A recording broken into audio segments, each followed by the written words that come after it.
Secara umum, kondisi alam Nusa Penida adalah berbukit-bukit dengan jalan-jalan sempit. Di sebelah selatan merupakan barisan bukit-bukit dan tebing-tebing yang sangat curam.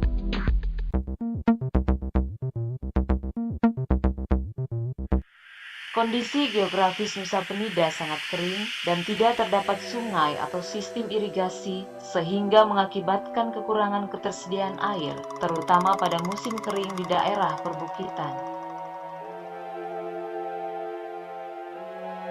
Mata pencaharian utama penduduk Nusa Penida di dataran tinggi ialah pertanian pangan lahan kering seperti jagung, padi gogo, ketela pohon, kacang tanah, serta pertanian tanaman keras seperti jambu mente, mangga, jeruk, nangka, dan lain-lain.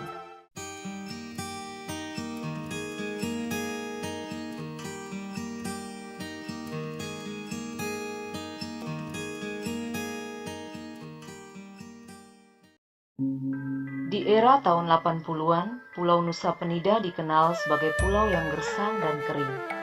Kebutuhan air untuk mandi, minum, dan cuci sangat sulit didapatkan. Kalau kita berbicara masalah Pulau Nusa Penida, jadi mungkin kalau di era 80-an ke bawah ini kan image-nya kan kurang bagus ya. Ya image-nya dengan kekeringan, gersang, bahkan sangat menyedihkan sekali kalau ada rekan-rekan yang mengatakan bahwa kami di Nusa Penida itu mandi air embun, ya, di mana pagi hari itu dari ketela pohon kita masuk ke tengah-tengah ketela pohon, kemudian kita mandi dengan tetesan air embun itu.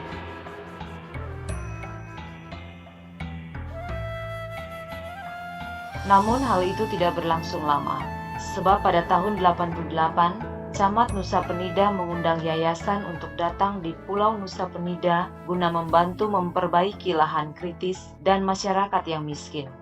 Maka sejak saat itu, Yayasan Daya Pertiwi terlibat secara langsung dalam proyek pembangunan ekonomi masyarakat berkelanjutan di Nusa Penida. Tahun 88 di kantor kami di Malang, Jawa Timur, kami didatangi oleh Camat Nusa Penida yang mampir waktu itu. Beliau mengundang kami untuk datang ke Pulau Nusa Penida. Beliau mengatakan perlu dibantu karena lahan yang kritis dan masyarakat yang di bawah garis kemiskinan. Yayasan Daya Pertiwi melakukan analisis lingkungan di Nusa Penida bekerja sama dengan Universitas Udayana di bawah pimpinan Profesor Nitis yang memiliki dedikasi tinggi dalam pengembangan ternak di lahan kering dan berlangsung kurang lebih 1 dekade dari akhir tahun 80 sampai pertengahan tahun 90 dan juga berkolaborasi dengan pemerintah serta seluruh elemen masyarakat untuk membuat program pembangunan ekonomi yang terkait dengan lingkungan hidup. Kami melakukan penelitian bersama dengan Profesor Nitis dari Universitas Udayana beserta timnya. Kami bekerja sama juga dengan pemerintah daerah, kecamatan dan dinas-dinas di sini. Bersama tokoh-tokoh masyarakat, kami bersama-sama mendesain satu program ekonomi yang terkait dengan lingkungan. Hasil penelitian mengemukakan bahwa ada 2 zona agroekologi atas dan bawah. Pada waktu itu, tim analisis lebih cenderung memilih zona bagian atas yang lebih cocok untuk peternakan sekaligus untuk rehabilitasi lahan kritis dengan menggunakan sistem 3 strata, yaitu tata cara penanaman dan pemangkasan rumput, semak, dan pohon, sehingga hijauan pakan ternak tersedia sepanjang tahun.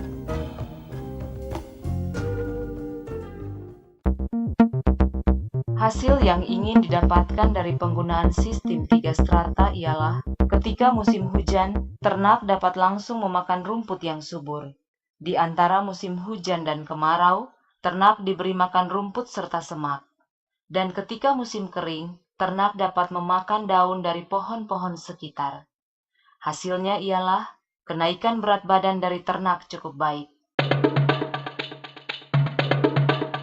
Untuk mengatasi kelangkaan sumber air, maka dibuatlah cubang-cubang atau kolam penampungan air yang dapat dimanfaatkan bagi masyarakat maupun ternak mereka pada saat musim kering. Airnya dari atas, dari hujan, air hujan. Jatuhnya ke sini, ke labahnya, langsung masuk ke dalam, menyimpan di dalam. Setelah menyimpan dalam, baru dikasih sapi minum, dan langsung saya juga mandi, sapinya juga mandi. Pakai itu bisa kekurangan air di rumah, dipakai saya makan. Manfaat pembuatan cubang-cubang penampungan air sangat besar, sebab pada awalnya masyarakat harus menghabiskan waktu sekitar 6 jam untuk mengambil air. Yang berubah tadinya ada banyak waktu terbuang untuk mencari pakan ternak. Setelah bekerja di lahan pangan, mereka membutuhkan 6 jam untuk mencari hijauan pakan ternak dan mencari air. Sekarang airnya sudah ada dari cubang-cubang yang dibangun selama beberapa tahun dengan hijauan pakan ternak yang sudah tersedia, sehingga tersisa waktu 6 jam. 6 jam itu kami gunakan untuk membuat sideline activities, sideline job, ya, pekerjaan sampingan seperti industri, rumah tangga, simpan pinjam, perdagangan, kemudian tenun. Sebelumnya itu mungkin kita cara kerjanya itu kita tidak tahu ya, karena menggunakan bahannya, kalau membuat motifnya saja kita mengikatnya itu pakai tali apa namanya itu, kelopak pisang. Yayasan Daya Pertiwi membimbing dan memberi pelatihan cara tenun yang baik dan menggunakan bahan yang mudah didapat, sehingga mempercepat proses produksi dan dapat mendongkrak jumlah penjualan. Pada kenyataannya, peternakan dan pertanian merupakan program yang dipilih di Nusa Penida karena kondisi alam sangat cocok untuk kegiatan ini. Ternak digunakan sebagai tabungan untuk memenuhi kebutuhan pangan ketika musim kemarau atau membayar keperluan pendidikan anak-anak.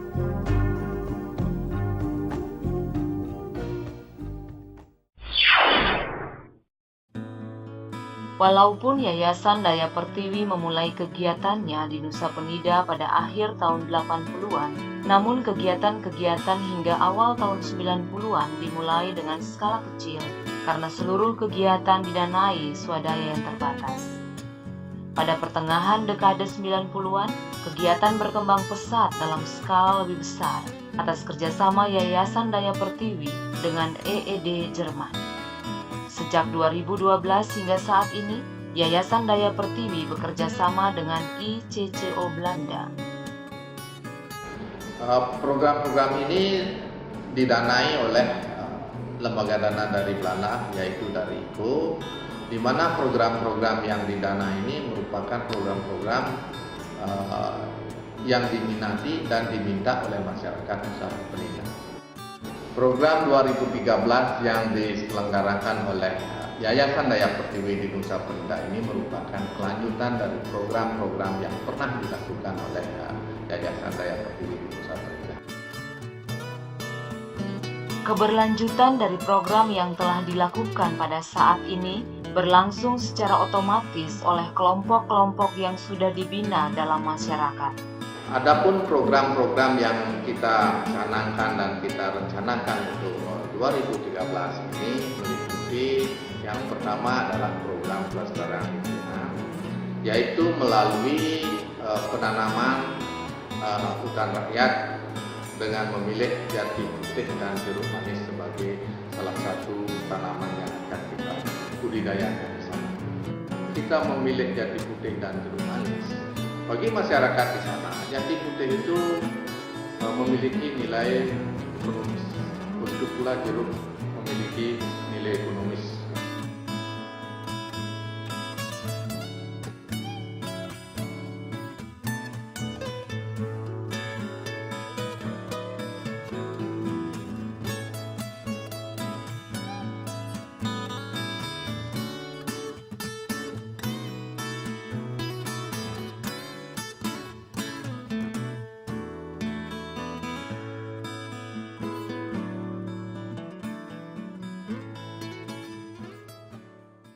Adapun harapan yang kami harapkan dari pelaksanaan program ini bagi masyarakat, ya tentu harapan pertama kita terutama untuk pelestarian lingkungan. Jadi masyarakat itu punya pemahaman dan penyadaran pentingnya lingkungan di dalam masyarakat itu sendiri, ya, terutama di dalam memperpanjang musim hujan yang ada di Nusa Penida. Kemudian harapan yang lain, hendaknya nanti masyarakat melalui kegiatan ini punya kesadaran untuk memberdayakan dirinya, ya, lebih memberdayakan dirinya terutama di dalam masalah pengelolaan ekonomi yang ada di sana.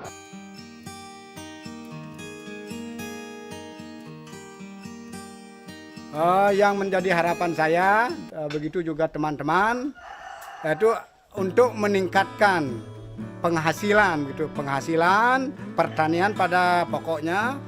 Di samping itu juga untuk menghijaukan bukit-bukit yang begitu gersang, yang tandus yang ada di wilayah Nusa Penida.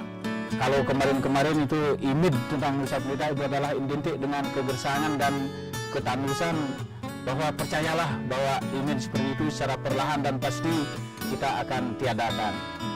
Kami sebagai masyarakat Nusa Penida jadi sangat berterima kasih sekali bahwa peran dari Yayasan Budaya Pertiwi ini sangat akan memberikan sumbangan yang sangat bermanfaat bagi masyarakat kami di Nusa Penida, Pak. Seiring dengan berjalannya waktu, gambaran umum mengenai Nusa Penida berangsur-angsur berubah. Lahan kritis mulai berubah menjadi hijau dan masyarakat memiliki akses untuk mengembangkan kegiatan ekonomi guna menunjang kehidupan yang lebih baik serta layak sebagai manusia yang bermartabat.